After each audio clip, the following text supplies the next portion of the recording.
In the ancient lands of Canaan, as the nation of Israel embarked on a pivotal conquest under the leadership of Joshua, they encountered the fortified city of Jericho. This was more than a battle for land. It was a divine mission, as these lands were promised to them by God.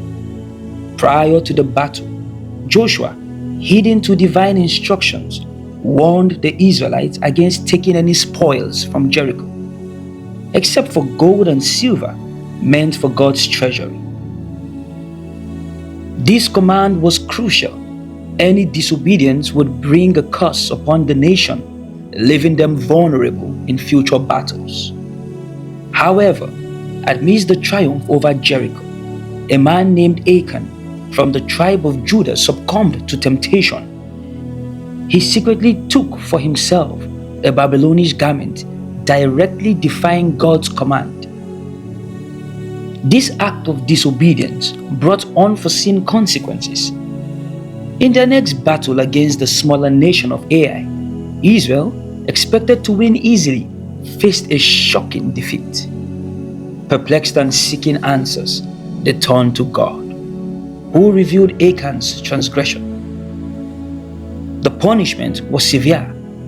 Achan and his family were stoned and burned with fire. A grim reminder of the cost of disobedience. This place of judgment forever became known as the Valley of Achor, which means the Valley of Trouble. Centuries later, in a profound twist of redemption, the prophet Hosea delivered a message from God to Israel. Despite their repeated transgressions, God promised to restore them. The Valley of Achor, once a symbol of judgment, was to be transformed into a door of hope. This was more than a return to physical prosperity. It was a spiritual renewal, reminiscent of Israel's joyous exodus from Egypt. This prophecy can be found in the book of Hosea chapter 2, verse 15. This narrative echoes through the ages into our lives, reflecting our own journey of redemption through the love of Jesus Christ. Like Achan, we often find ourselves straying from God's commands, entangled in the allure of worldly temptations. These moments of weakness lead us into our own valley of trouble, where we grapple with spiritual, mental, and physical challenges. Yet, in these depths of despair, God's message through Hosea resonates with hope.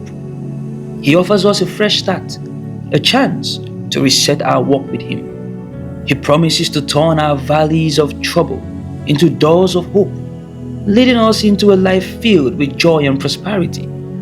This hope is rooted in the fullness of Christ's salvation, which is manifested by a life marked with a Christ-like nature and the manifestation of His power. As the book of 1 Thessalonians 5 verse 8 reminds us, we are to clothe our minds with the hope of full salvation, regardless of our past spiritual failings. Embracing this hope means opening our hearts wider to God, engaging with His Word, and nurturing our life of prayer. In doing so, we allow God to transform our valleys of trouble into doors of hope, stepping into the reality of Christ's fullness in our lives today. Beloved friends, if you find yourself today in the Valley of Achor, know that Jesus sees you and He loves you dearly. Moreover, He has promised in His word to turn every troubled condition in your life into a door of hope. And He shall give you a new song and cause you to thrive and soar and find your purpose and destiny in Christ Jesus. You are made for so much more, and your past mistakes cannot be allowed to define you.